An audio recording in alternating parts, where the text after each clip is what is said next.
everyone. Welcome back to the Catholic Culture Podcast. Today we're going to be talking about St. Thomas Aquinas. I don't think I've ever done an episode directly about Aquinas. I've done episodes referencing Aquinas. I've done episodes about Thomistic thinkers like Father Reginald Garrigou-Lagrange. And in fact, the episode that I did back in May 2019, which was quite popular, about Garrigou-Lagrange, was with Matthew Minerd, who some of you may know. He's translated several volumes by Garrigou-Lagrange since we did that interview, and this is the first time that I'm having him on since then. So I'm really happy to be talking to him. We'll be talking about the new edition of an important scholarly biography of Aquinas by a French Dominican, Father Jean-Pierre Torrell, and it's called St. Thomas Aquinas, The Person and His Work. I think it's the third edition that has just been published by Catholic University of America Press, and Matthew was in charge of the translation of the new parts and the editing, the new edition. So really happy to have him back on. Matthew, welcome back to the podcast. Hi, Thomas. It's great to be back. Yeah, so we first met all the way back in 2016 at the American Maritime Association conference at Fordham. If I'm not mistaken, were you still in grad school at the time? Yeah, I was still in grad school at the time. So I've been a member of the AMA since 2012. And I don't think you were even married then, were you? No, I would have been engaged in 2016. My wife should be on my case if I'm thinking about the date even. We would have been wed just about a month and a half after we met, because I think that was March of 2016. Yeah. Yeah. And so then we got back together a few years later in, again, I said May 2019 for this episode on your first translation, I think, right? Mm-hmm. Of a book by Garrigou-Lagrange, The Sense of Mystery. And that was from, I think, Emmaus Academic Press. Correct. That was such a great experience for me. I mean, I really felt like I intellectually leveled up reading that book, and it was very helpful to have you be able to email you, message you, and then interview about it. Yeah, because I even remember sitting here, for the people who at least see the video, I was in that rocking chair actually looking out the window, and it was like, 5 years ago, so it was a different world. I was using my phone is what the app was on. So I remember holding my phone, sitting there talking to you about it, and I remember actually emailing you after the fact that I was struck at how much you had read. And even looking at just sort of your preparatory notes you sent me for this conversation today, I thought, wow, he really, even on a pretty tight schedule, managed to do a decent read of a dense text. Oh, well, thank you. Yeah. One more thing really quick, too. Now, you've completed this run of translating a number of works by Garrigou-Lagrange. I just wanted to give you a quick chance to talk about this essay, sort of, I think you called it like a pseudo book or something that you put online.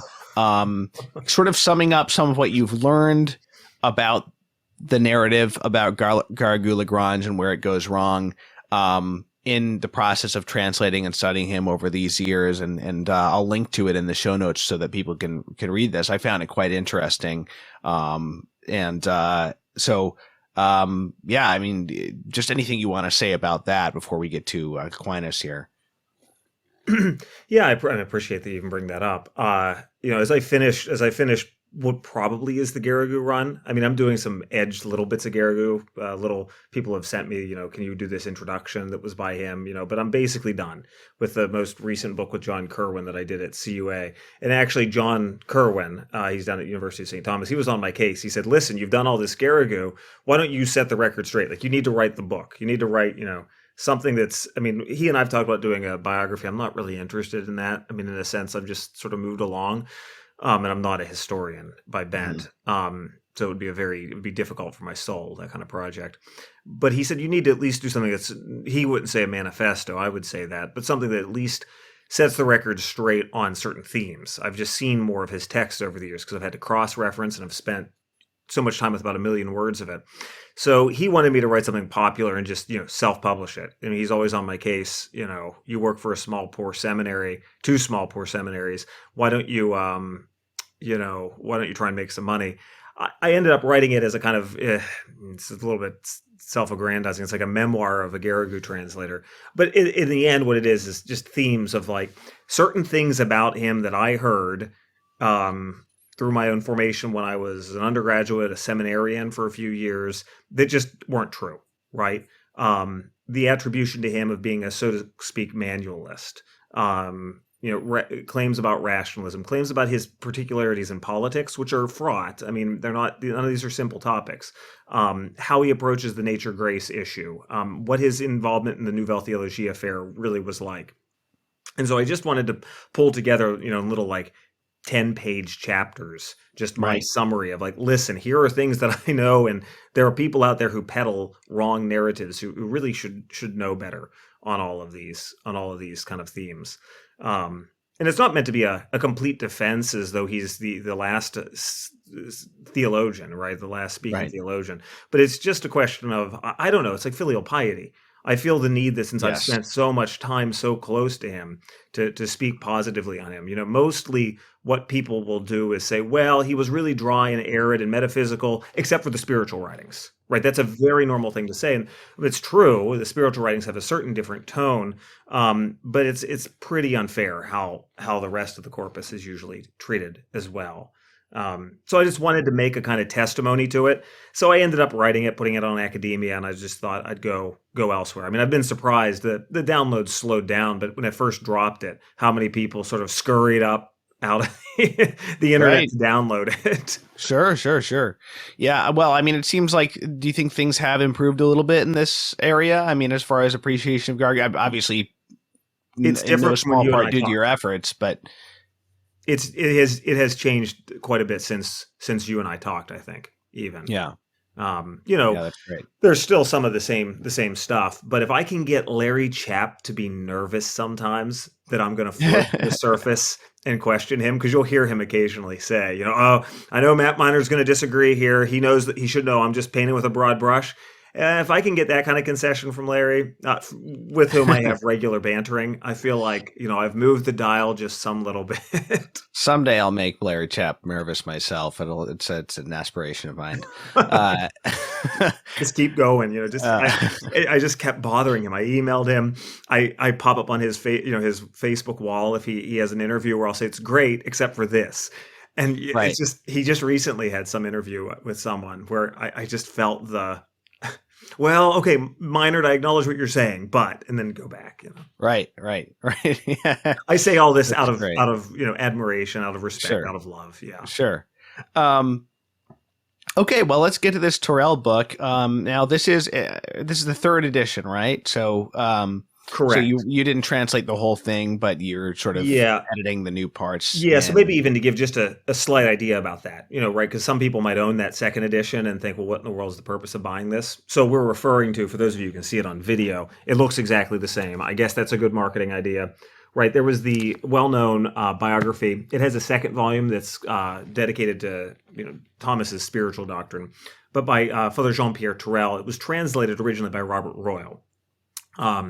In the third edition, I mean, there was, with the continued work and the scholarship historically on St. Thomas, and what his chronology looked like, and just other sorts of medievalist sorts of quibblings.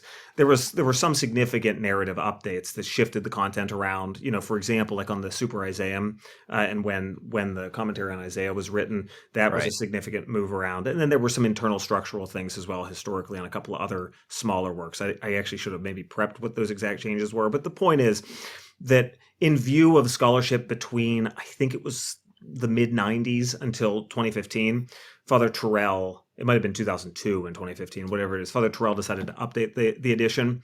So CUA came to me and said, hey, we're looking to update this. They had sort of started work on it. And this is like, translator looks at it and, thinks, you realize that you couldn't do it all in office. You do still need translators, even though that there are digital tools. So they came to me and said, can you take these files as we started them and rework them and then finish out the book? I mean, they ended up having to really rework almost everything just because of some formatting issues. So I basically went through, of course, I translated the new content. I did a light touch fix up on little things here for Dr. Royal. Really, to be honest, his translation's to be commended, because he was translating in an era with far less robust tools than we have now. So, the big structural bones of this are the second edition. But there's lots in the footnotes, lots of updated scholarship right, from that period in between. Father Torrell kept very much abreast of what was going on in the sort of medievalist studies approach to St. Thomas. And I did a kind of thorough updating of that, just stylistically, style sheet sorts of things that had to change as well. And then, reviewed it and whatnot. And then some addition updating, right? Because, of course, you have a lengthy and very useful biography at the end of the book, or a bibliography, I apologize. Yes. That has a number of editions. So, of course, you've got new editions of translations here, especially the English editions. I was mostly concerned with. I had an eye to some of the foreign editions, that were in there, but I was less concerned with updating that. Yeah. Is this considered like the best scholarly biography available right now? Yeah. There are a couple of other ones. Oh my goodness, there's Porro, who wrote the philosophical biography, which Father Torrell thinks very highly of. There is a relatively recent other one. But this is sort of the gold standard. John Whipple even used to very much like it. I think that Monsignor Whipple at CUA would have had some differences concerning how to read St. Thomas and the relationship between especially theology and philosophy in St. Thomas's thought, but he always recognized the value of it. It's a very well-informed biography. I forgot how well-informed it was until I went back and was looking through it to prepare for today, and there were certain things I was just struck by, where someone like me who isn't a historian by bent, when you see someone who really can do intellectual history well, it's excellent. So it doesn't totally replace, like, for instance, Weisheipel's Friar Thomas d'Aquino, but that's now 50 years out of date. So this is definitely, if you're looking to be intelligent about the history of St. Thomas and his work, the text to go to. Right. And his work is the key phrase. This is definitely not a hagiography. It saves a lot of the kind of stories about his holiness and, miracles and things like that until the sections about the canonization process and the accounts that people were bringing forward. And, people may find that, frustrating or not, depending on what they're looking for when they're going into this book. But it's definitely a book about his work and trying to be as accurate as possible about when things were written, under what circumstances, even talking about handwriting analyses for some of the bits where we have his actual signature. So in this interview, I would like to talk to a large extent about his work, the duties of Thomas Aquinas as a friar, as a master of theology, but we will talk about some of the more, standard biographical things too. We'll probably skip over some of the famous stories, like the story about, the famous story about the prostitute who was sent into when he was locked in the cell, and that the stuff that people already know, in other words, except to give it some important historical context. Let's dive in. I'd like to talk a little bit first about Aquinas' early life, mainly with a view to talking about his path to his Dominican vocation and his early studies on the way to becoming a master of theology. Now, Aquinas, he came from a noble family, right? Correct. Yeah, the Aquino family. I mean, they had estates, I think, in the area of Rocaseca. I think Rocaseca is maybe the 10th century, but they have ties noble to being among the nobility till back to the 8th century, I think. Oh, wow. Yeah, I believe that's what Father Torrell says. Yeah. So one story that's not pretty good, I'll just mention it now, which I found moving and I hadn't actually heard before. It's not connected to probably anything else we're going to be talking about here, but his younger sister actually died from a lightning strike when they were sleeping in the same room together when he was a kid. And that was quite interesting. I didn't know that. And apparently he always was very, maybe sensitive is the best word, to storms throughout the rest of his life. And he would apparently always whenever there was a storm, he would make a sign of the cross and say, "God came in the flesh, God suffered for us." I thought that was quite moving. I mean, it's a really great human touch, about this saint that, like so many saints of the time, but perhaps him in particular, we don't always get those little bits about his personality, and sort of his personal emotions and kind of his background with regard to his family and things like that. So I was glad that was included. Yeah, I remember too, that actually struck me. I tend not to be as hagiographical in interest. I mean, my wife's always on my case saying that I'm too secular minded that way. I'm not, but I don't know. Just she says you're too liturgical in your spirituality. But that story, because it struck me, because they tell it a little bit at the beginning about how they're in the same bedroom with their nurse, and she's killed and he's not. And I think it comes up again at the end. That's part of the telling at the canonization trial about how he would have that pious practice. It just brings to my mind right now too. I wonder what it was like. There's a story that Father Torrell recalls about how when he was on a ship in the midst of one of his travels, and there was a storm, and he ends up kind of broad-shouldered frame that he was helping the sailors, with whatever they had to do to get through the storm. I wonder what that was like for him. I mean, I'm just thinking about that now in view of this. But it's a striking little anecdote. There's also like the anecdote about the end of the life, near the end of his life, whenever he makes the promise to basically hold a little meal for his assistants on the feast of Saint Cecilia because of Reginald Saint Agnes. Saint Agnes. Sorry, yeah, sorry. Yeah. Which is my birthday, by the way. I don't know if it was I don't know if it was the same date back then, but yeah, I live between multiple calendars now, right? And let alone the two calendars of the Roman Church. I don't know. There's something very pious about that as well. Right? That he using the relics like that to perform a miracle then leads him to have, I think, only one of those meals because then he dies. But yeah, so it's like his assistant Reginald gets cured of a fever, right? Correct. By the touching, I believe it was touching with the relics too. Yes. He carried him around with him. Yeah, and so then in response to that, sort of in Thanksgiving, whatever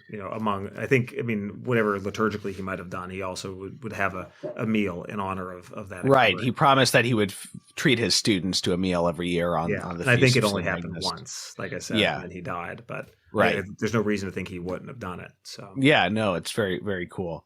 Okay, so interesting point that another thing I didn't know before reading this book is that he actually enters religious life in childhood. He becomes an oblate at Monte Cassino, the great Benedictine abbey, from about the age of 5 or 6 to when he was 14 or 15. Apparently his parents, wanted him to ultimately become an abbot, which I guess is something that noble families would sort of scheme that they would. Yes, he's a younger son, right? I guess I'm surprised you didn't know this. I was a Benedictine, so this story always stuck out to me. But what do you do with a younger son? I mean, especially if you're nobility, to be a bishop would be a good thing, but to be the archabbot of Monte Cassino would be a powerful position to have because of the holdings of the monastery. Right. So, you even have at the time of St. Benedict's rule some idea of this child oblature that would occur relatively young and how a child would be offered. You have to be very careful to you can't quite transfer the same canonical thought that we have today about simple profession, solemn profession, because it's sort of like a semi-professed state, and he's there until he's 14. And even when he goes to Naples for his studies, if I remember correctly from Father Torrell, it's kind of unclear, right? What his relationship to Monte Cassino is going to be after the time that he's in Naples. We shouldn't think of him as being dispensed from vows or something like that. That's clearly not the case. They're usually, if I think at this period, there was some way of ratifying your status as a young adult, and he just was not there at that point.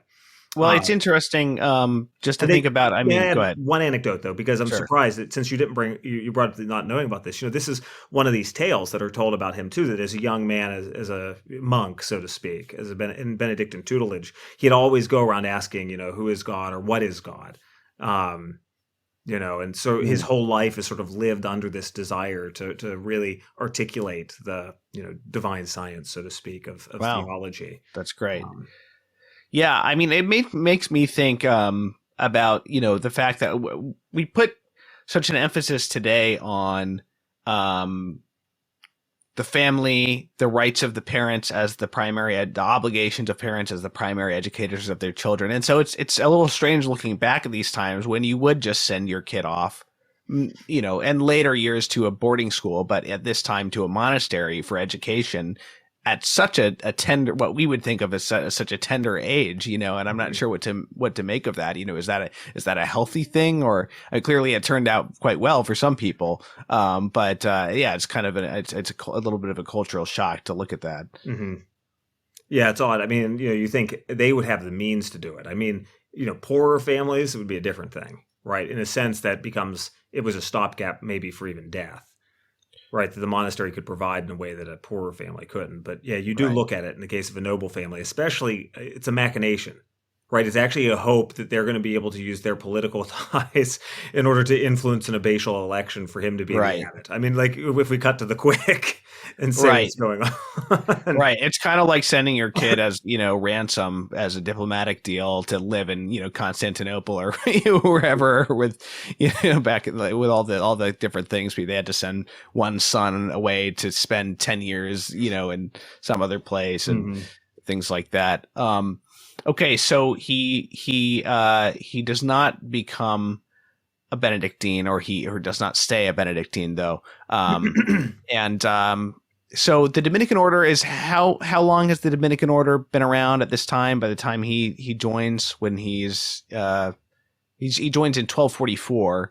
Correct. So So the sort of official dating of the beginning of the Order of Preachers is 1215, right? So you're looking at yeah, 29, 30 years. and Saint Dominic is already gone by this time, right? Correct. Yeah, he dies. Yeah. Yeah, he dies in the 20s. So I assume the Dominican order already has some prestige at this time, but what's the status of the order intellectually? Like, I've always wondered this about the Dominicans. I attend a Dominican parish, St. Vincent Ferrer in New York City. And now the Dominican, of course, it's the order of preachers, and that's also associated with study. But is study such an important part of the order from the beginning?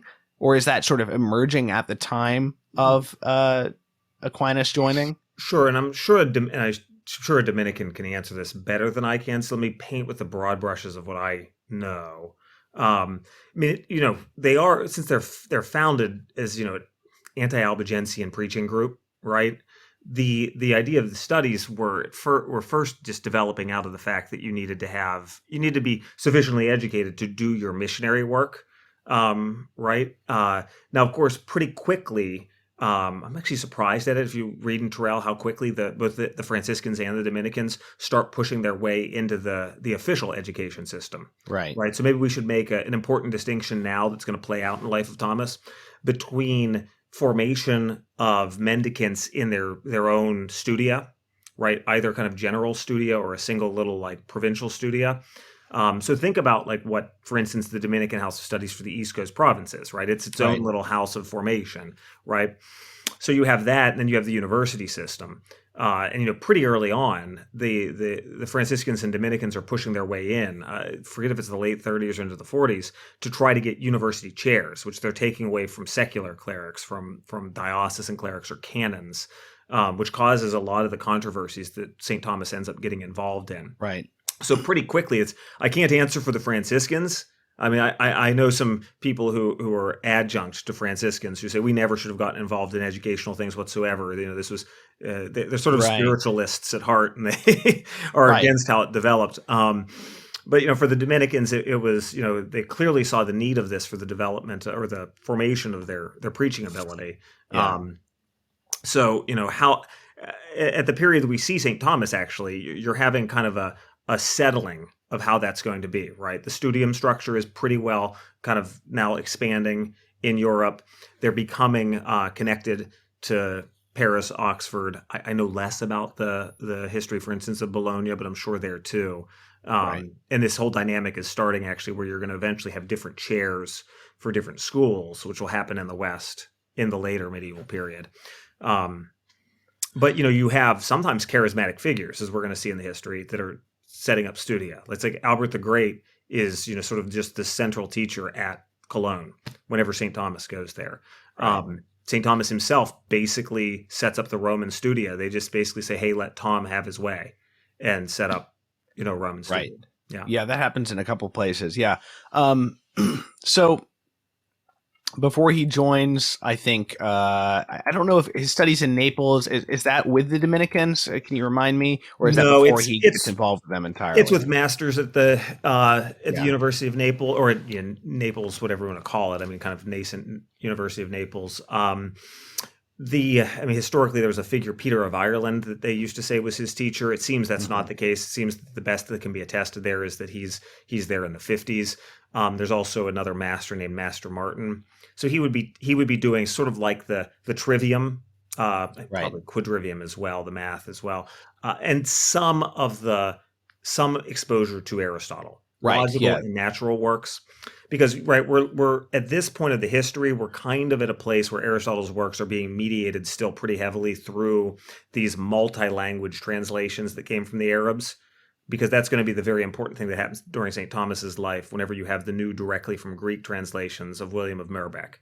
Yeah. So at this point, you're at an earlier reception of Aristotle. It's definitely occurring.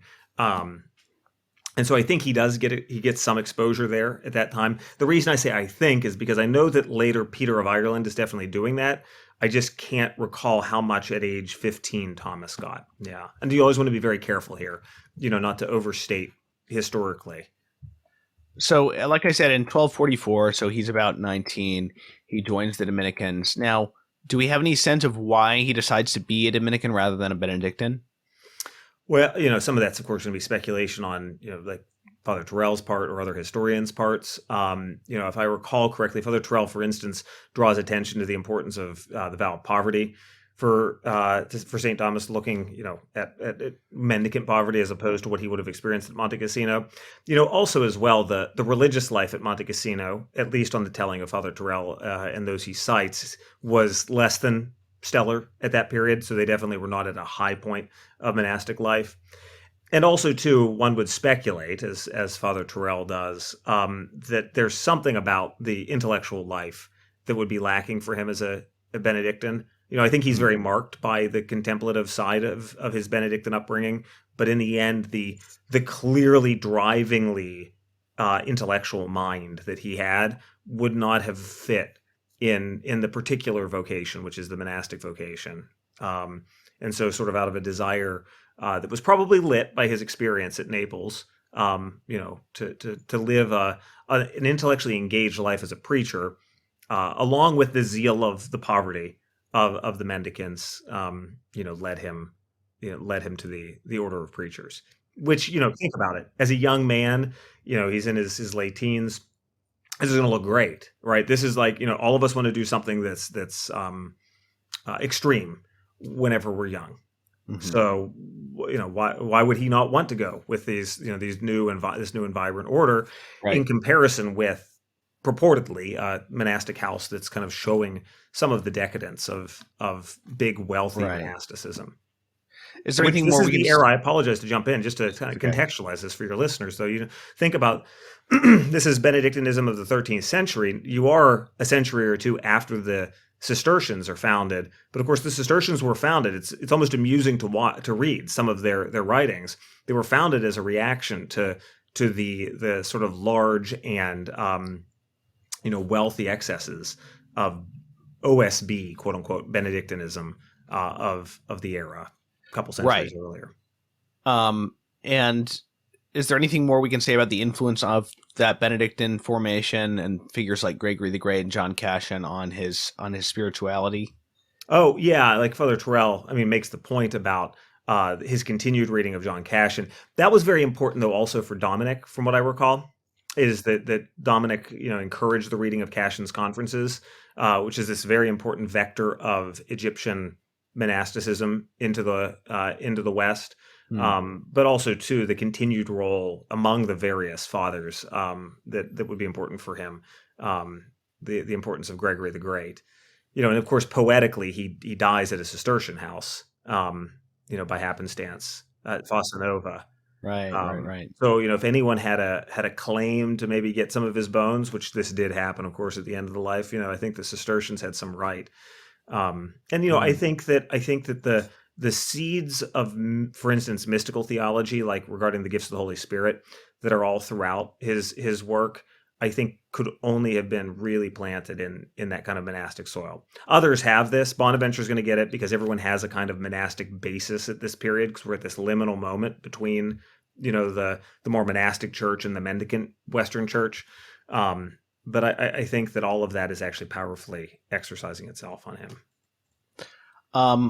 I think as long as we are talking about his vocation, we might as well talk a little bit more about this idea that he talks about later in life about the relation between the contemplative and the active life, and between contemplation and teaching as well, which may tie into his motivation to be a Dominican rather than a Benedictine. So he famously talks about, in what respects the contemplative life is superior, and in what respects the purely contemplative life is inferior to teaching and writing. Yeah, this is, so on the one hand, one most normally thinks, as a Catholic or a good Orthodox as well, that the contemplative life of the monastics is at the silent heart of the church, right? That Right. this living of the life of prayer and of contemplation of the liturgy is this continual circle of, we could think of like liturgical eschatology going on forever in the church. Right. And that's pretty standard, not only at his time, but one could read what Vita Consecrata and walk away and say this from the papacy of John Paul II.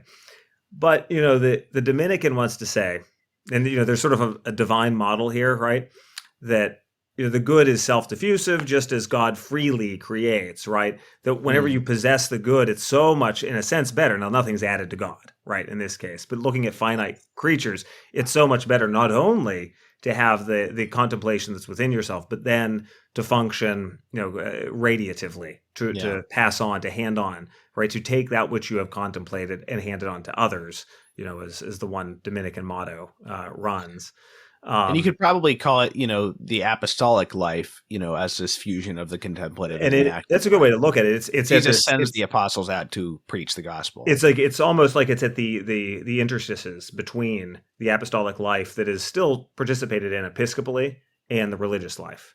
Yeah, right? Because if you think about the apostles living out the three evangelical councils fully, Yep. and being sort of the models of that, then that would, in a sense, have to include preaching as a sort of fourth council in a way. Yeah, and this seems very perfect, right? It's like this overflow then that's occurring, right? You're not only possessing the good yourself, you're not possessing the divine life yourself, but you're also communicating it.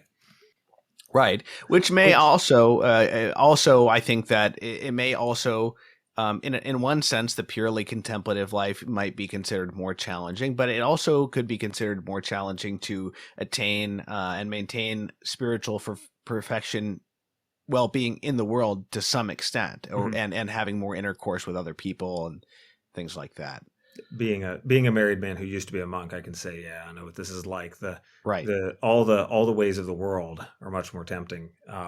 Right. This reminds me as well of an anecdote from, I don't know if it's from the States of Life section of the Summa Theologiae, but Father Torrell has like at least a page out of whatever, 350, 400 pages of main narrative, where he mentions about how Thomas talks about diocesan priests in comparison. They come up kind of tough. They're sort of like the manual laborers compared to the teachers and bishops who illuminate. Right. That there's a kind of aristocracy of those who affect more. They're like, there's always a bit of Pseudo Dionysius behind this, right? There's always the higher angel illuminating the lower angels. Something of the hierarchies is going on here in his imagination. And so like those higher angels illuminate the lower ones. So too, the teachers and the bishops illuminate so many more of the faithful than just, parish priest who's, absolving sins and handing out sacraments and, oh, let's hope he doesn't preach too much. Like that's like the attitude that comes across. Right. Okay, so one more thing that we can probably jump ahead to on the topic of his vocation is the defense of the mendicant life. So we talked about the contemplative and the active, but there's also the sort of the life of poverty, and this also ties into part of why his parents wanted him to be a Benedictine and not a Dominican. So maybe we can sort of tie all that together now and sort of bring that in from later on when he is. There's this controversy, as you said, because the Dominicans and the Franciscans are taking more of the sort of chairs of theology at, say, the University of Paris, and the secular masters who are priests, but they're secular priests are having a problem with that, and they're sort of critical of this mendicant, this sort of new thing, this new religious lifestyle. So what's going into that philosophically and theologically? Yeah. Well, yeah. So you have basically both of the times that he's in his regency in Paris after he finishes his degree, which we'll probably come and talk to later, and then a second time later in his life, after being at some studia, he ends up penning a couple of works that are devoted to a defense of the mendicant way of life. Now, part of that's just going to be a straight defense of the way of life itself, particularly the radical poverty. Some of that as well that's going to come out in some of the general questions, which I'm sure you'll probably bring up about the quadlibets. We'll talk about this like general questions where people could just ask anything to the masters. Would also hit on questions of should they really have the legitimacy of hearing confessions, right? Because they're sort of across effectively across diocesan boundaries. He's engaged in their their rights. First of all, just to have the particular life that they have, that this is actually not some kind of imperfection that is opposed to, the monastic understanding of poverty. Just their right to exercise their teaching, preaching, and confessing. Also, too, then that politics, really, I don't want to, you asked for the philosophy of it, but some of it's the politics of the university. There were only so many chairs of theology. Right. And so, there'd be an argument that, listen, think about the Franciscans especially, who are deeply involved in this.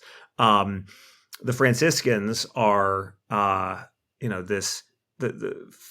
followers of the Poverello, and yet they're wanting to teach theology. Why are they taking chairs and also acting against what they say is the reason for them to exist? So at this period, you have really a kind of common cause, even though they've got different emphases with the Dominicans and Franciscans on these issues. A century later, you're going to have debates, for instance, over the nature of poverty, right, which will then become controversies in the 14th century, where then the Dominicans and Franciscans are sort of at dissonance with each other. But this was a very important thing politically in the universities, because that faculty of theology is, in a sense, it's the highest speculative faculty, right? You have law and medicine, but as I always would tell students, I guess I still do now because I do teach in Western context once in a while, that you do your best theology or best philosophy even in the theological faculty, right? So here are these priests in these very esteemed positions as masters of theology are finding that you've got the pool being lessened of potential chairs because of these mendicants. And he comes through, his personality comes through in those writings too. Father Torrell emphasizes that. I personally, I wonder if we can say they come through as strongly as when he writes against Averroes on the unity of the intellect, because in that book he really gets mad at the end and basically says, if you masters of arts want to talk about these things with boys in street corners in secret and not actually come out in the open with your arguments, but instead just indoctrinate them, be a real man and come out and argue. So he really comes through in that work, but he does come through some of the citations that Father Torrell shows. He has a certain forcefulness because he's defending the way of life that he chose. I mean, at significant cost to him. At least he kept his family relations. They didn't break them all off, but it was, for a young man, still a huge decision to make. Right. Yeah. So, okay. So back to the young Aquinas trying to join the Dominicans. He's trying to evade his family. He's captured by force, by a force, I should say, including his brother Rinaldo. He is taken to Roccasecca, put under house arrest in this tower, which I think you can still visit today. He is visited by a Dominican, John of San Giuliano. He at this time, it's just interesting because we already know the story about, of course, them sending the loose woman to tempt him and him chasing her out and all that. But the context and how he was spending his time here is interesting. He convinces his sister Murata to become a religious at this point, and according to Torrell, he spends his time praying. He reads the entire Bible and he studies Peter Lombard's sentences, from which his sisters also benefited, apparently, which is interesting. Sort of makes me think of my patron Thomas More there, with the sharing the education with women at a time when that wasn't as common. And we'll come back to the importance of Peter Lombard as well, but it's good to have some context for that. So he's eventually allowed to return to Naples. And maybe after about 15 months, he is sent to Rome to see the master of the order, who is John the Teuton at this time. And John sends him to Paris. And after 3 years, I don't know if he starts studying with Albert in Paris or in Cologne. But it's my notes. He says he accompanied Albert to Cologne, where Albert was master of theology. This would be in 1248, which is the same year as the beginning of the building of the Cologne Cathedral. And then Thomas stays in Cologne for 4 years and is probably ordained there. So let me ask this: how much older is Albert than Thomas? Because I know Albert, after Thomas's death, comes to his defense as a theologian when some of his propositions are being scrutinized by various authorities. So is Albert just a little bit older than him, or what? Well, and I think he's like around the turn of the century. So he's a good quarter century or so Okay, older but he than just lived longer. just a little bit longer. I mean, not Okay, a lot longer. It's like enough to be there in those first defenses. Um, right. yeah, I'm not sure about exact dating that way. Um, One thing I was thinking that John the Teuton wasn't the one, but I think so. I have some notes here. But which that's fine. Sorry, my mind got kind of caught up there. So yeah, this is gonna be a very important point here. This time spent under Albert the Great. It's not clear what goes on in Paris before he goes with Albert. That's sort of up in the air, right? Hmm. Is he studying at their studium? Is he kind of just is he sort of directed by the Dominicans to take some courses at the arts faculty, the Right. liberal arts faculty at the University of Paris? But you know, Albert's going to play this incredibly formative role on his reading of Aristotle. It's not as though people were deeply engaged with Aristotle to the point that the University of Paris had multiple back and forth censures about the works of Aristotle prior to this Mm. point, right? About the use of Aristotle, and of course, all of these are going to be read through Arab sources. There's more of a following of the Persian Avicenna at the time of Albert. St. Thomas is going to sort of increasingly become more reliant on someone like Averroes because he's more literal of a reader of Aristotle, although he'll have some significant differences with Averroes or Ibn Rushd. But also too the reading, for instance, of Pseudo Dionysius, celestial hierarchies, divine names, etc., is a deep imprint from Albert. The Albertist school, which will exist for a little bit after the time of their deaths, um, is going to be more marked by the Proclean Neoplatonism of Pseudo Mm. Dionysius. Although Pseudo Dionysius remains incredibly important for St. Thomas, right? People talk about the Augustinianism of St. Thomas, and that's primary. In the West, Augustine is so influential, but it's not just Plotinus that gets into him. It's a lot of Proclus as well through Pseudo Dionysius. Um, and so he functions, as Albert is giving him sort of his both. It's really initial theological formation, but there's philosophical stuff being filled in as well here. Um, he not only is giving him intellectual formation, but then St. Thomas is functioning something like a secretary. He deeply relies on Albert's ethics, and it is said that he even later in life, has kind of deep. You can tell that his reading of the Nicomachean Ethics of Aristotle will be influenced by this this time with Saint Albert. Although also he has a project of sort of the tabula ethica, all these little cards of concepts from the ethics that are important. Mhm. He doesn't finish it, and you can see where he starts to differ from Albert as well. So it's not as though it's one to one, but you have Albert, who has, if you look at the collected works of him, this deep engagement with the corpus of Aristotle. This leaves a lasting mark on Thomas. Um, Right. So, like I said, it's not like people aren't engaging with Aristotle, but this is still the old narrative that you used to have even after the beginning of the Leonine reform of scholasticism in the 19th century. That you sort of, they talk about this as though, this is the Aristotelianizing moment. There is something unique going on here, even though obviously you've got engagement with Aristotle prior to this. At this Right. point, you start to see the shift that a generation later will be quite significant. So during Thomas's time, as we'll talk, you're commenting, you're sort of digging into Aristotle's sense of the text. The generation after this, you'll start having the arts faculty now asking further questions. So you're reading logical works, the posterior analytics, and you start asking further questions, sort of in an Aristotelian line. That gets just taken for granted. So it is a very important moment, and Albert is I mean, Thomas is unthinkable without Albert. Yeah. Yeah. So he's at this Dominican Studium General in Cologne. Now, what was the organization of studies in the order at this time? I'm asking partially because this studium idea is something that's going to come back, as Thomas is assigned in a couple of different places throughout his life to start a studium or to reform the studies in a certain place, or to just, at one point he's given carte blanche to just pick a place and run a studium wherever he wants. Yeah. So this is, this is where the translator has to tip his hat to the people who know a little better. So to be very careful, but you are pointing to something that's already clear there. Although you are going to have lectures on the scripture, and although, you see, it's going to be different, like Thomas will have disputed questions when he goes to different studia. That's not necessarily the case at other places. Okay. So, and I'm not 100% sure. There was going to be some interaction, for instance, with Lombard sentences, I believe, even at Studia, but it's not like what's going on in Paris, where you have the commentaries coming off of it.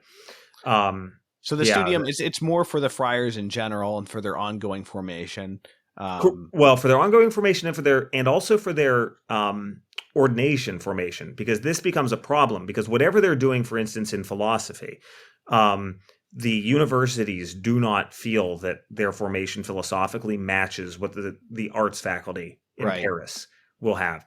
So Bonaventure is different here, because Bonaventure is a full master of arts before he's a Franciscan. And so, he would be, in a sense, more qualified by degree to be a theologian. And I put quotes there, not for anything negative. In a sense, Bonaventure is really the master of the sentences commentaries of that era. But he's by degree more qualified than sort of your provincial. It's like you went to a small Catholic college and then you all of a sudden are trying to slot yourself into the best theological faculty. I see. Okay, so you mentioned the sentences. St. Albert recommends Thomas as a bachelor to teach the sentences in Paris. It's also at this time that Thomas produces his first writings, which are commentaries on just basically on explaining the literal sense of Jeremiah, Lamentations, and Isaiah. It's referred to as cursory teaching. So he's not getting into sort of the higher levels of the maybe higher isn't the right word, but he's not getting into the other senses so much as just explaining the literal sense and making it clear, but in these writings. But what many people have not heard of the sentences, compared to how many people have heard of Thomas's Summa, obviously. But the sentences was, it was like the most important theological work of the time. So what was the sentences and what was its place in the structure of education at the time? Sure. Let me give a plug, though, just backing us up a bit. It's like buy Father Torrell's book, because you get cool things like this. One thing, and it's easy to miss, about those first commentaries on Scripture he did. There actually are, I can't remember if they're even an autograph, a couple of them, but at least someone has copied these. He would make these marginalia of words that could be used for preaching, for pulling out the spiritual sense, but it doesn't go beyond that, but he'd sort of fan out that, which is, just kind of interesting, right? The preacher is thinking about how these commentaries could be applied, even though the commentary is concerned with, let us consider what it was that was inspired here literally. What is the sense of what was revealed? Right.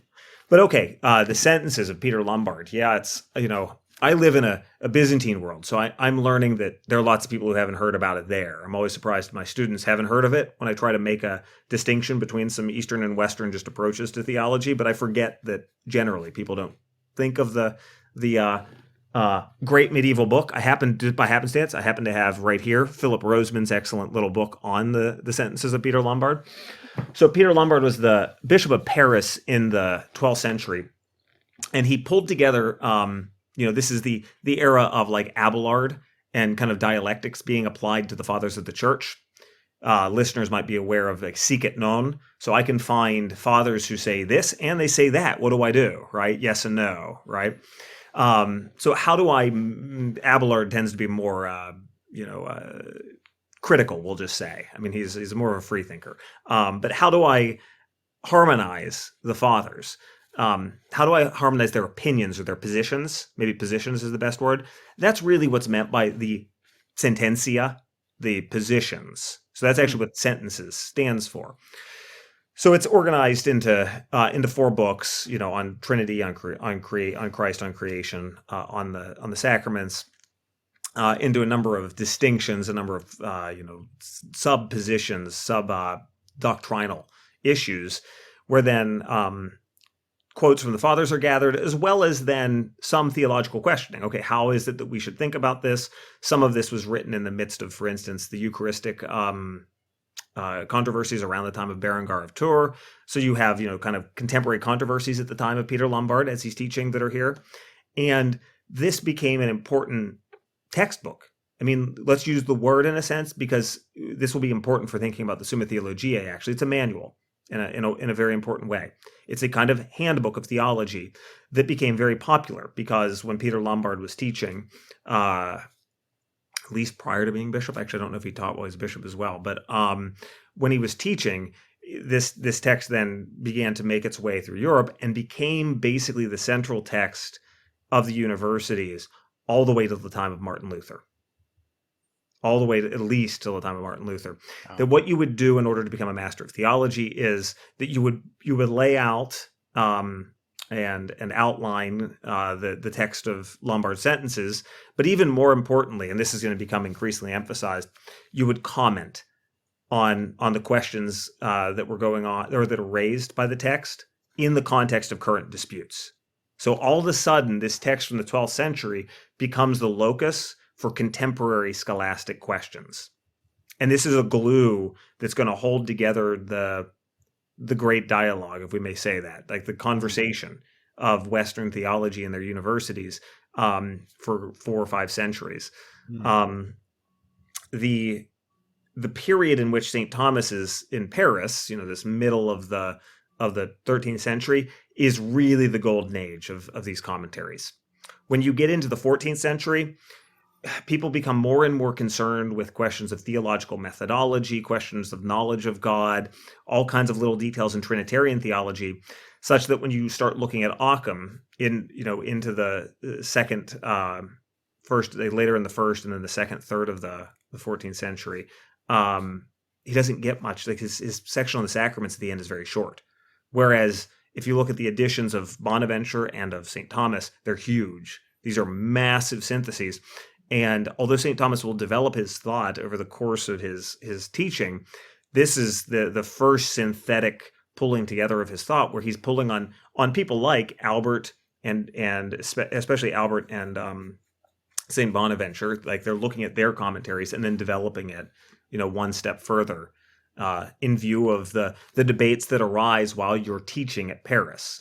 You're giving sort of the first lecture or second lecture, I think, of the day, but your master is guiding you along, and you're kind of developing the questions, and so you'd have to then at the end of this publish that as part of the university system, and this would be your quote unquote dissertation, but it's very different than a dissertation today.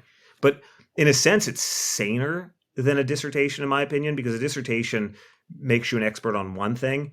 You become here the possessor, especially when it's this developed, the possessor of a kind of broad and deep knowledge, not only of the past of theology, but also too how to debate it today.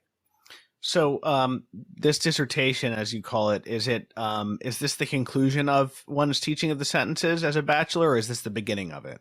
Well, it's throughout. You're writing it as you're doing it, as you're working through the sentences. So it might be published at the end of this period. Correct. Yeah. And the chronology, I forget exactly when he starts publishing the volumes, because for instance, he's already a master when his 4th is finished. Right. So I'd have to check, since I'm not the expert. I'm not the author. I'm just the translator in this case. So it's not as quick to my memory.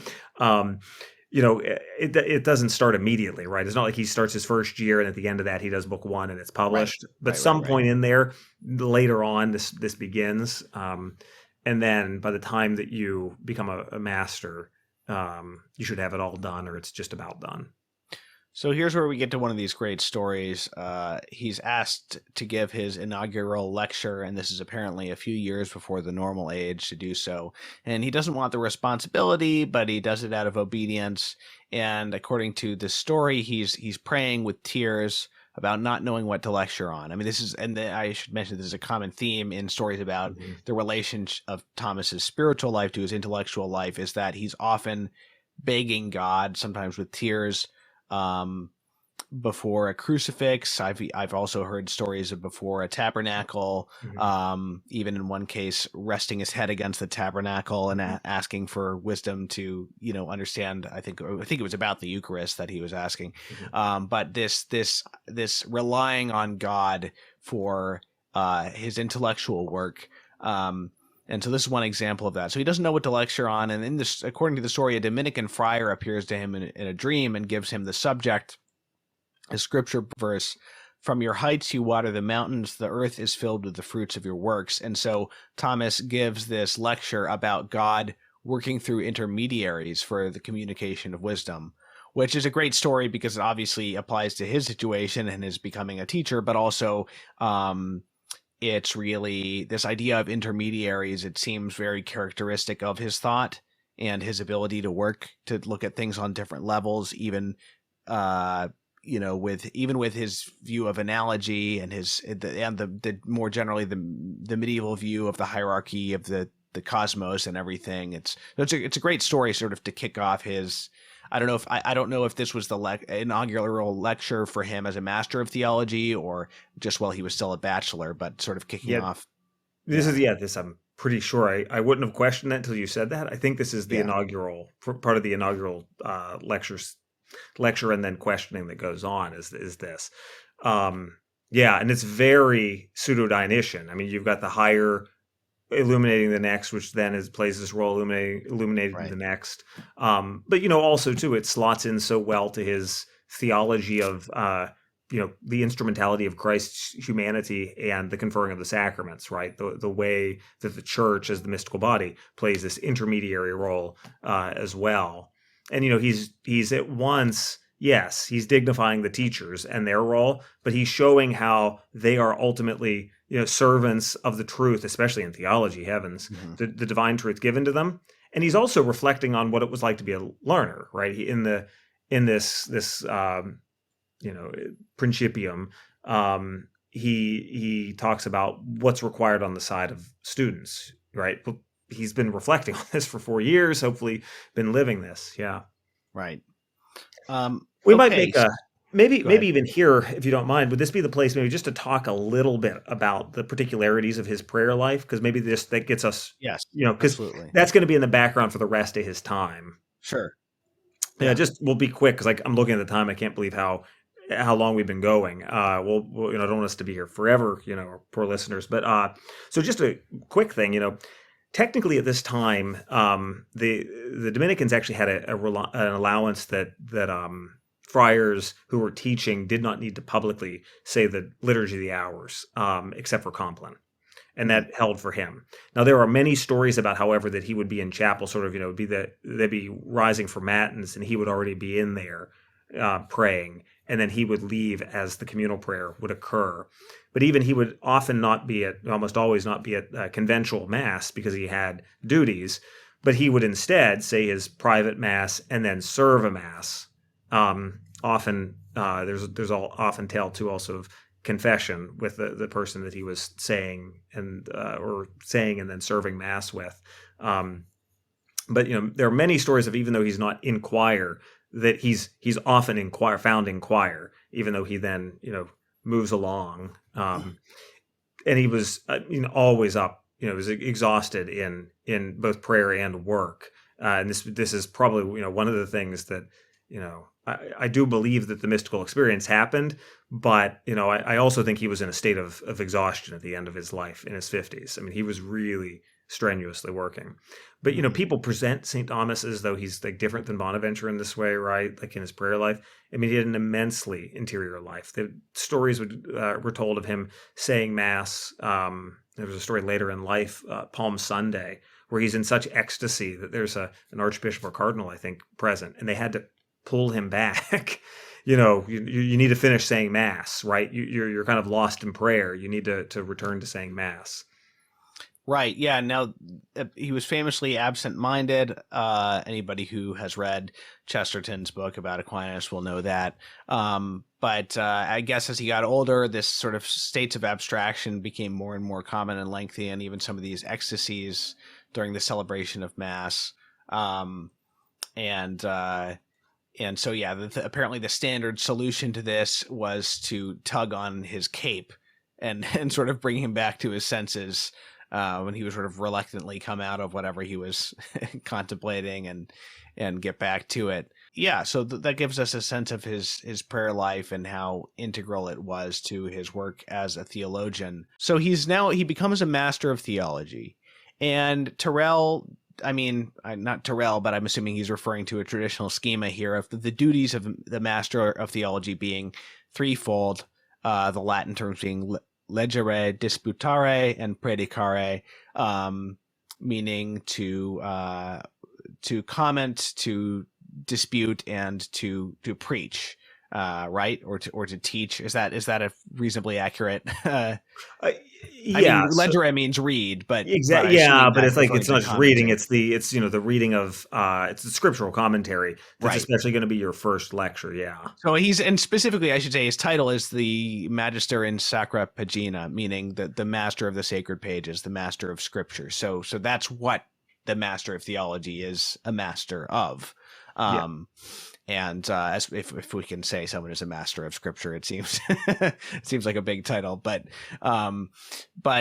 so he's becoming a scriptural commentator here. He's already done those little commentaries on the literal sense of a few Old Testament books that I mentioned. But let me maybe ask a little bit: what is the importance of the literal sense for him? Why does he start with those kind of just literal expositions? Yeah, well, because so to his mind, and this is there were there are antecedents here. You could go all the way back to the Antiochian school, but let's set that aside. You can't build an actual argument until you know, well, what was it immediately that was revealed? Right. What is the immediate sense of the text? And so some cases, he's going to say, we already have, like in St. Gregory, for instance, on Job, we already have a mystical sense. We have to approach this, we have to approach the literal sense. We already have the mystical sense. But Right. even more methodologically, the idea here is that, to ground the mystical sense, you first have the literal sense, not in the sense of, what a secular reader would say, but what was immediately revealed in the text, what was immediately signified by it. So, this would be an outlining of the text, just in his early morning, the early lectures of the day would be to teach Scripture. There's a lot of emphasis too, and I have to make sure I do well by Father Torrell on this fact. This is, his school, his students very much emphasize this fact that he's a Magister Sacra Paginae. So there was just a recent book by Leonard Boyle, for whom Torrell has a lot of respect. That's actually devoted to this from Emmaus Academic. I think it's a very important theme. I think it is something that the Neo-Scholastic period tended to underrate. I think it's important to see, though, that the disputare is also incredibly important in this period. So, he's, as a master of the sacred page, he's also then involved in this second move, which is like, okay, how do we now take the revealed truth read within the context of the patristic tradition and answer kind of the systematic questions? Right. He is very much at an interstices between a very biblical period and this more scientific theology, which is going to become the mark of the Summa theologiae eventually, is going to be this aspect. I've heard it said that the core of Thomas's thought, the Summa is most famous. I've heard people say the core of it is really his scriptural commentaries. Would you agree with that? Like that's where Here's why you're putting me in a tough place. That's where it's at with Thomas, really. Father Torrell, Father Emery, others who would be his students, people who are dear to me, friends like Matthew Levering, great scholars like Leonard Boyle, they would all say that. Okay. I don't. I think it's important. I'm not underrating it. I think that it's just more complex than that. I think that Thomas stands at this moment in Western theology where scientific theology is constituted.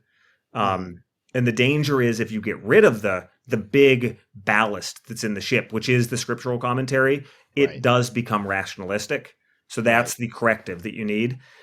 I just am not. I think that if you want to see what's unique to him, he's not unique in the scriptural aspect. He's unique in what happens as this research project that begins halfway through his teaching, which is the Summa theologiae, which, we'll come and talk about why it's so important structurally, because the structure of the Summa is actually what's the most important thing about the Summa. Content's important, but there's a significant branch of contemporary Thomism who says what you say. I acknowledge both their august wisdom, and I'm here partially to represent Father Torrell. So I want to Yeah. give respect to that claim. So Right. Okay. So you mentioned the disputations.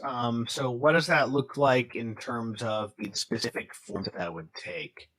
yeah, I don't know what your listeners probably have run into. Some of them have run into what these look like. So simplest form people can see is the Summa's form is a very simple disputational form, is what it is. Objections, a some number of texts from the tradition, and then an exposition, and then a response to the objections. Mm-hmm. So what you would have is publicly, as part of the teaching of the day, after the lecture from the master and then his student. So you have the student of theology working under the master, his own lecture. You would have a disputatio, where a given series of questions would be planned. So when Thomas first starts, it's the De Veritate. Now, yes, it's on truth, but it's also on all kinds of things of predestination, grace, faith. There are all these other things that are in there that kind of developed in this series of questions. Bacon, I forget, it's Bacon or someone is the first one to give a De Veritate lecture. So it's just these questions over 3 years in this case, where publicly in his studium, this is not a full public thing, and I forget who is allowed to come and not right now off the top of my head, you would dispute, especially in these early days, both sides, sometimes at painful detail. If you look at the De Veritate, the young St. Thomas will have, 15 objections on one side, 10 on the other. Mm-hmm. And then from the tradition, he'll say, but listen, we have these texts from the Bible, these texts from Augustine. Later on, sometimes, these texts, of course, more and more from Aristotle, although all the time drawing from fathers and whatnot. So if that's the case, that this authority says this, how can we take into account the objections? Here is my answer. When these publicly occurred, they are not likely to be as technical as what we see in the final written form. Usually what would occur is after the fact with his secretaries, you would then build out the objections, build out the body. It would be very advanced for students in theology to be engaging in all the moves that you find in these texts.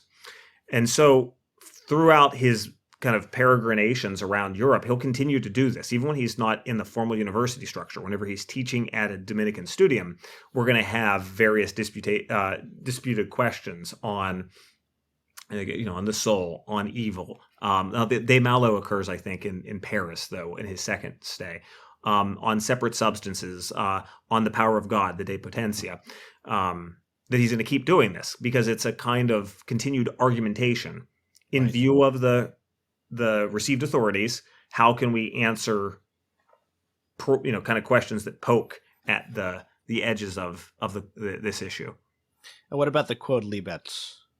Yeah, so then there's the what you will questions is what the quodlibets are. You can ask about anything. This is at the universities only when he's in Paris.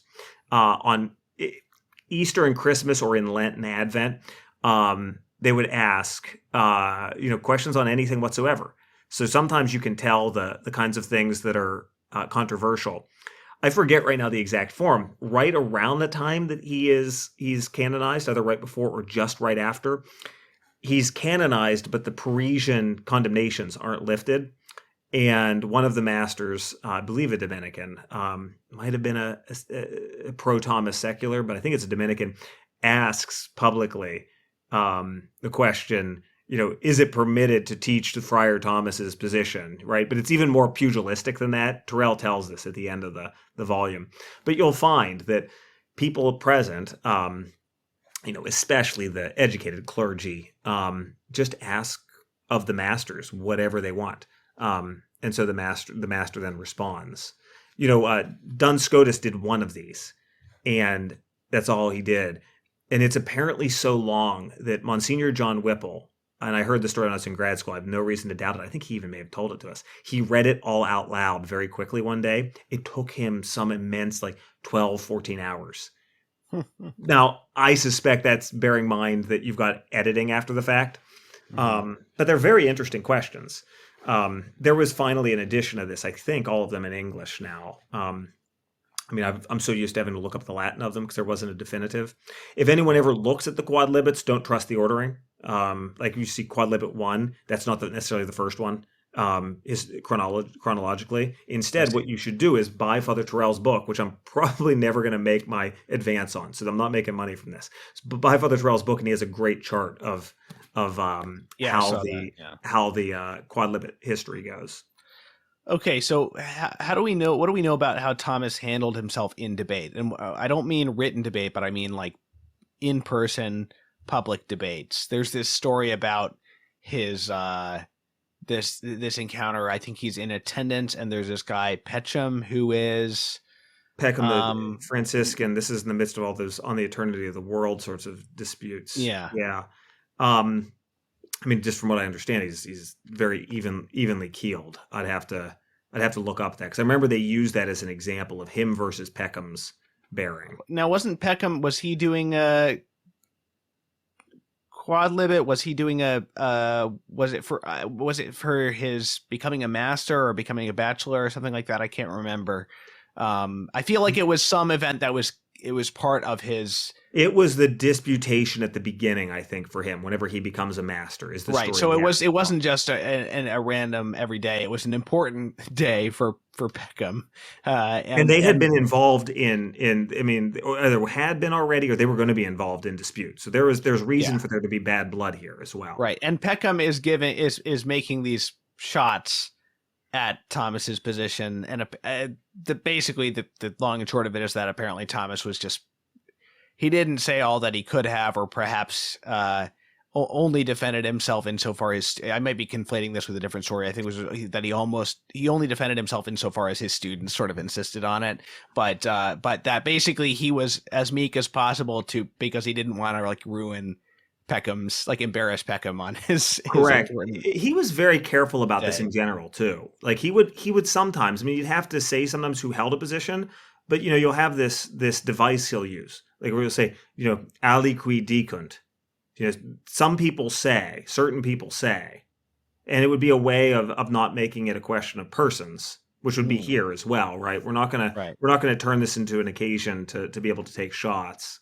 That's the only time. It's only whenever really major things of faith become an issue, like that comment with the text on the unity of the intellect. Where the arts masters are basically teaching that if you read Aristotle, there has to be just one intellect.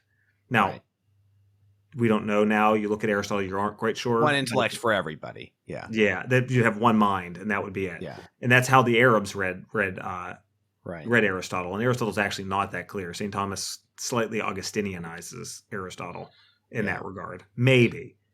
There's another story that I've heard that it's not, I don't think it's mentioned in this book, but it's worth mentioning about Thomas's humility is that apparently he was teaching and a student corrected his pronunciation of a Latin word, I think it was, and the student was wrong and Thomas was right, but Thomas basically pronounced it the student's way for the rest of the lecture.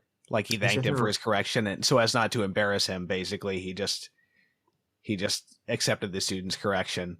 Oh, I've never heard that, but I used to kind of like scoff at these pious things, and I like them more as I age, actually. Yeah, well, I've taken that story to heart, particularly as someone who can be a critical spirit at times, Yeah. Okay, so his now we get to his teaching and preaching duties. What does a day of teaching for Thomas look like? Yeah, well, we sort of have hinted at bits of this as far as we can tell, because he's going to be partially teaching in the studium, really, even though he's associated with the theology faculty, that, after he rises, whatever his fulfillment of the office, the liturgy of the hours looks like, and his masses, he'll give his lecture, which would be the lecture on the scriptures. And in his bachelor, who was the up and coming person who's now studying under him, his theology bachelor, would have his lecture and dispute what, basically his bachelor would be doing what is necessary to do the commentary on the sentences that bachelor had to do. And then you'd have the disputation in the afternoon. So this is where, when you read the De Veritate, the De Potentia, any of those, you have to sort of imagine those texts are developing out of these afternoon disputes. So you've got all these articles. One of those articles would have been a daily dispute. And then after that, you'd have whatever time, he had his editing and things of that sort for the rest of the day, with his secretaries, and then whatever pastoral duties maybe he had as well, depending on where he was. And he very often would be up until late at night. And he worked with multiple secretaries. It used to be sort of the way this was thought of was like he was talking to multiple ones at the same time. It's more likely the case that what he was doing was he was working with multiple ones. Either they were cycling out or they were doing multiple pieces. Father Torrell presents his work with the secretaries explicitly, I think, like almost like an artist's workshop, where you've got some preparatory things being done. Because I am sure, actually, there is historical basis for this because of an error in a text, where he says, "Go get what I said in sentences or wherever." He's working on the Summa theologiae. I need that text because I want to approach it the same way. They gathered notes for things for him as well. And then this is where you'd have these stories where he'd go to pray to St. Paul, like, how am I supposed to interpret this? Occasionally be graced with a vision. And then, this would rinse and repeat like this. Right. So when you think about, like, the De Veritate is very long because it's in 3 volumes in English. It's, all the sub-articles, I forget the total count in the end because it's 27 questions within the sub-articles. I mean, he's just doing that throughout all of his teaching. Right. Now, what about the relationship between his teaching and his writing? And particularly, I wanted to ask about the fact that a number of his works are written on request, and it's not even part of his formal duties, but he's just sort of doing this out of charity, or in some cases out of deference to, some bishop who writes to him and asks him to, write about a particular question or something like that.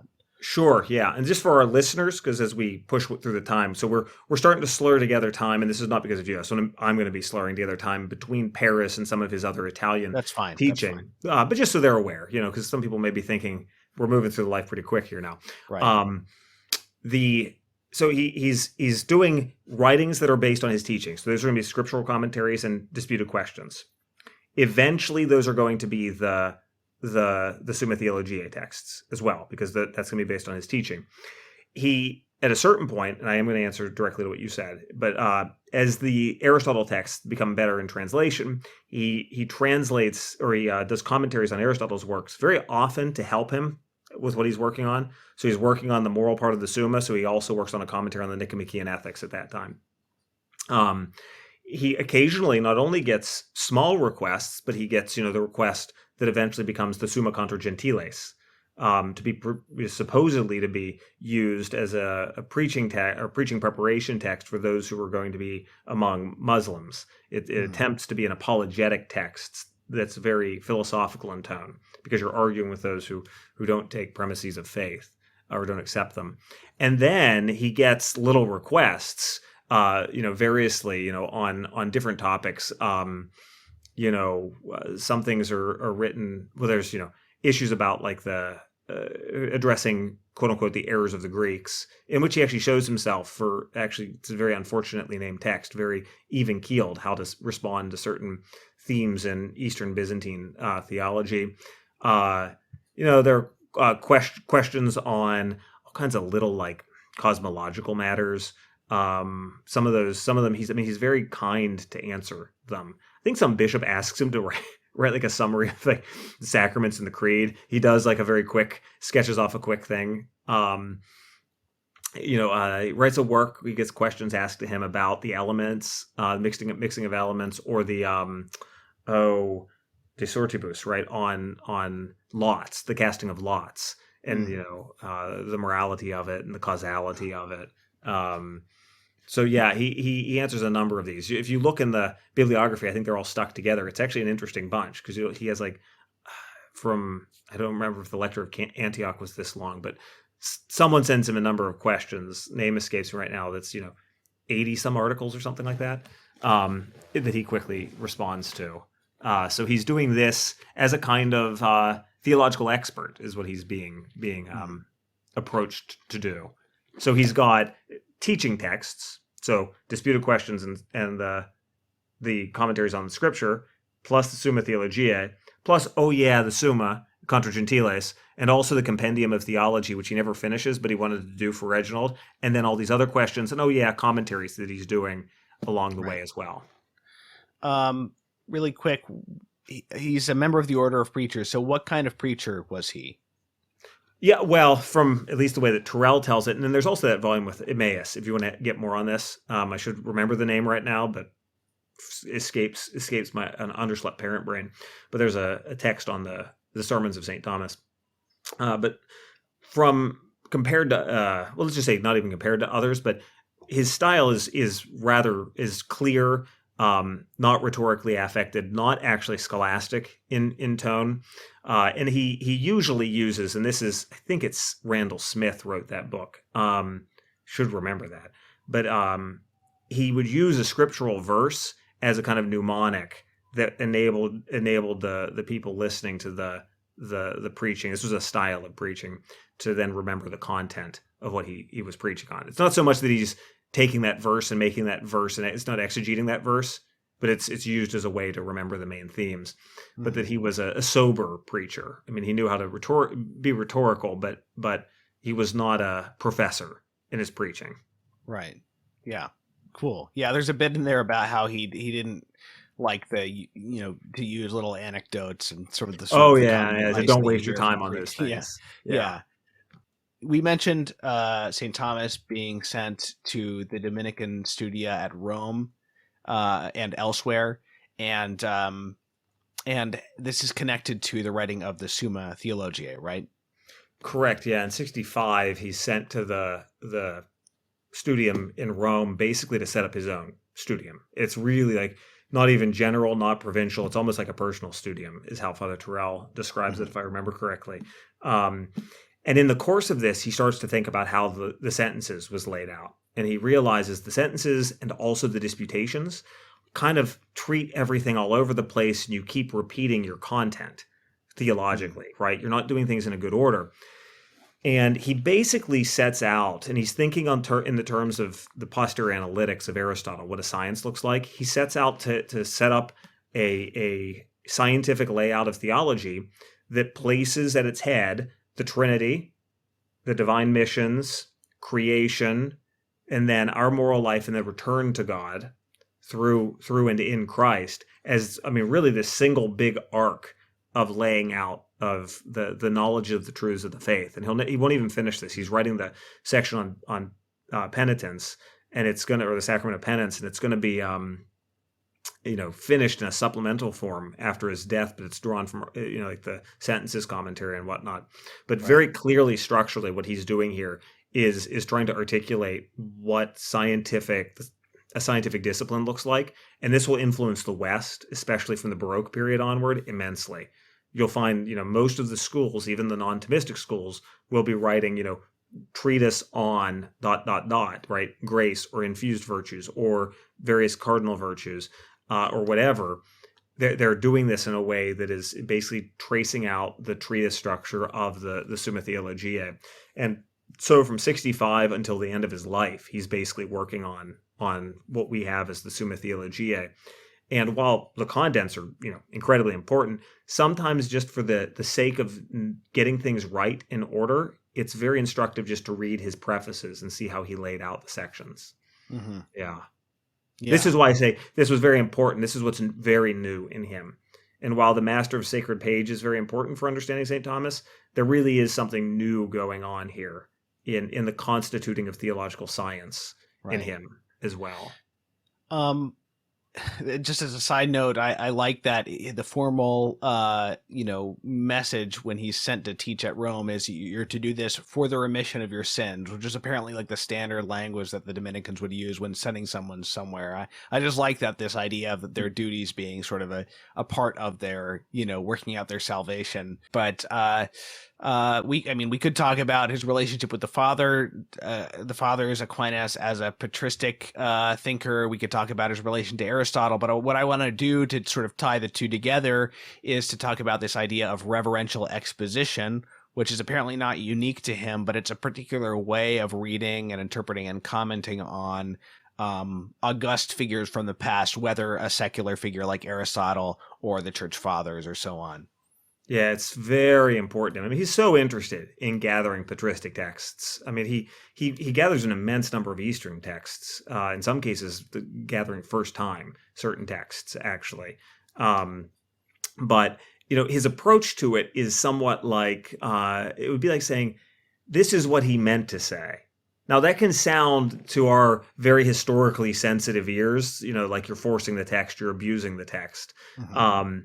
But what he's really trying to do is to take a text and say, listen, there may be an ambiguity here from this source, but really, this august source, really is, a teacher of truth. And so I'm going to always try to read the text in a way that's favorably inclined, not merely to his own particular outlook. He's not trying to say, I'm going to put Thomas on the lips of this father. Like, he's trying to search for the truth. And, he sees that father looking toward the same truth. And this is very important. Think about how often, and it's an instructive lesson for Thomists to always remember this fact. This is why it's a great scandal when Thomists don't do this. He always looks for a way to basically distinguish and figure out how his opponent might be able to be heard right. I mean, he doesn't do it all the time. He'll draw hard lines where they have to be drawn, and that's very appropriate. And he does it, frequently. But he does it often when he really has to do it. He sometimes anonymizes it, and he always tries to draw a distinction to sort of at least give some sense. Well, that could be taken this way or that way, and if we take it that way, we can see the truth of that theologically. Right, and you raise an important point, because some Thomists today, and particularly, I'm not even speaking of people with professional theology degrees necessarily, but people online, or in some cases actual professional theologians, they will see something ambiguous and just sort of condemn it as ambiguous, rather than saying, well, if this is ambiguous, then I can read it in any number of ways, and here let me use my distinction making ability. He didn't make the distinctions that I might want, but let me use my distinction making abilities to actually turn this to good somehow, or to give the best, most charitable reading possible. Yeah, I think that theology benefits from that. I think it's hard. It gets hard whenever you're doing it with people who are contemporary, right? Because you feel like, well, they should do it. But I think that still you should have basically a spirit in the style that you write. Well, if this is what you mean, that's fine. I agree with you. Right. Now, maybe the person will push back and not want to agree, but you're not the one who's pushing the disputation. You're looking for the most reverential. It's even a kind of reverential interpretation. It's a charitable reading, is what we would call it today, of your interlocutor. Referring to you mentioned the sort of scholarly aspect. Like it's not like Aquinas is just putting his ideas on the lips of these thinkers. But I did really like this quote from another scholar that Torrell gives, somebody named Gautier, who basically, I don't have the quote in front of me, but the gist of it is that, yes, maybe this isn't what we would call like the most scholarly approach today, is what did this person really want to say, or what would this person have said, or things like that. But he basically says, like, Thomas wasn't trying to write a work of scholarship so much as he was trying to write a work of wisdom, and I just thought that was a great quote. Summary. It's like, are we ultimately most interested in reconstructing what so and so thought to the most accurate historical degree possible, or are we interested in actually gaining wisdom and using everything for that purpose? So. Yeah, one quick thing before we go. We're just going to have to rush through the end of his life here, or actually not touch on a lot of it. But I do want to touch on the famous thing that everybody knows about, but maybe try to shed some new light on it, that he has this vision at the end of his life, And he says, all that I've written seems mere straw in comparison with what I have seen. And at this point, he stops writing. He doesn't finish the Summa. This is what's referred to, as the silence of St. Thomas. And almost incredibly, I've recently seen a number of people try to use that as a way to denigrate Aquinas's writings, as though, well, he himself admitted it was all worthless, and therefore all this, academic distinction mongering is he saw the light at the end. It's not like, first of all, it's not like he didn't know his work was nothing in comparison to the reality of the beatific vision, and he only figured it out at the end there, and then also, yes, it's precisely by comparison. So this is an indication of his humility. We shouldn't use Thomas's humility to take advantage of him and sort of dismiss his actual his life's work, based on this final comment. Yeah, I've seen this too, as you've noted. So I believe it's Saint Nicholas. The problem is the Byzantine might slightly change the history here, but he's the feast of Saint Nicholas. Yeah, saying the vigil or something. Saint Nicholas, and that's when he has this mystical vision. And eventually, he's supposed to go off to Lyon, and that's where the health things start to deteriorate thereafter. But you have leading up to this too. Like, for instance, that instance where he has to be kind of pulled back in mass. There's a significant occurrence that happens a year or two before that. And whenever, he has this, it's like, it's an immediate, it's a mystical experience, right? It's the gift of wisdom is operating itself in his soul. And he's seeing all at once kind of the mystery of the Godhead and the mystery of the economy just at a single glance. And so the reality that's spread out through so many works of his now, but in a single moment, he sees it just all at once, right? The theology here below is discursive in a way that it won't be in heaven, right? Whenever you have the science of the blessed directly in the knowledge of God. But he gets this foretaste of what it's like to pass from the discursive state of life now to then what was at the core of the theology that he was doing. Right. And I've seen some say, it's a scriptural allusion, like it's a certain kind of straw, placed before, I forget what they even use, if they're using it directly from a prophet that then is going to the crib, that it's straw before the Lord. I'm not going to push the text like that because I'm not right. I'm not able to maybe do that exegesis, but he's not looking back and repudiating his work. It's personally, he sees now that in his vocation, it's done. This labor of distinguishing and pulling apart and reasoning, he now wants to rest in the mystery, which he throughout his work clearly says is the perfection of the Christian life. That's right. Right. You cannot have, really a profound mystical theology hidden all throughout his treatment of faith, hope, charity, and the gifts of the Holy Spirit without already being aware of the limitations of even just regular faith here below, how it has to be purified by the gifts, let alone theology as a secondary affair. It's very, it's unfair to his spirit, and I think it's unfair to the spirit of those Dominicans who came after him, right? The attitude of those who would say, well, look, we don't have to have a rationalized theology today or discursive theology today, because look what St. Thomas said. I mean, they're effectively saying that everyone who fought for his canonization was completely bamboozled and rationalistic or something too, right? I mean, this I find that when these conversations happen, I find them to be immensely arrogant. I want to say, just go and read a book on like Aaron Terreau or Garrigou Lagrange or Father Torrell's second volume on the spiritual life, and you'll see, what how important the mystical life was for him in all of his articulation of theology. He spent his life in service of a teaching office, right? Yeah. It's also cherry picking to use that quote, because if you're going to use that quote to qualify the value of his work, as he himself did use that experience. But if you're going to use that, you also have to remember that Christ told St. Thomas, "You have written well of me." So yes, that's right. So you can't take one without the other. No, well said. I mean, just take a text. Exactly. Yeah. Yeah. Well, Matthew, thank you so much for being so generous with your time and for this more of this great translation work. And I hope I'll have you again on sometime. I don't know what you have cooking for the future. Maybe you can say something about that if you've got any other My projects thing, coming up? the thing I'd like to talk about is the Nouvelle Theologie book with John Kerwin, um, Well, you can which point people to just came that out if you want to. with CUA Press. Yeah. So that's So a collection of the writings of during the of the scholastic side of the yeah, sort of it's French based. Dominican side in the debate over the Nouvelle Theology in the early mid 20th century, Yeah, basically. with a lengthy introduction. It's basically you had two different responses. No one even talks about the Toulouse response, right?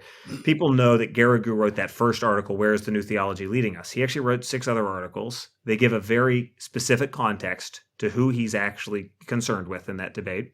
But then at the same time, over at the Revue Thomiste in Toulouse, they're actually deeply influenced by Maritain over there. They're also voicing in a very broad-minded way concerns about certain writings coming out of Fourvière among the Jesuits at the time, writing there, uh, and you get a sense for the tone of the debate and the specific context of the debate in a way that you often don't get in the more popularized accounts Mm-hmm. of all this. And my hope is that the volume, although it is in a sense written in the spirit of allowing the Dominicans to have a voice, I would hope that on a certain way, actually, that those who may not agree on all the points will agree that they were fair, and that's what our hope is Great. there.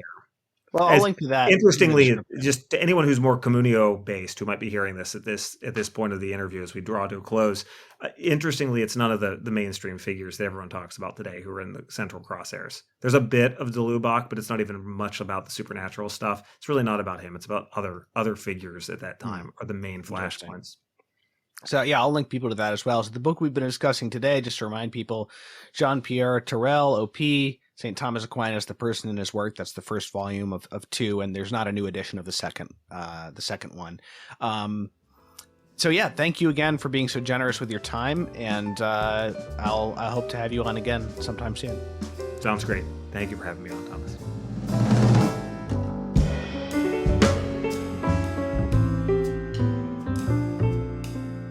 The Catholic Culture Podcast is a production of CatholicCulture.org.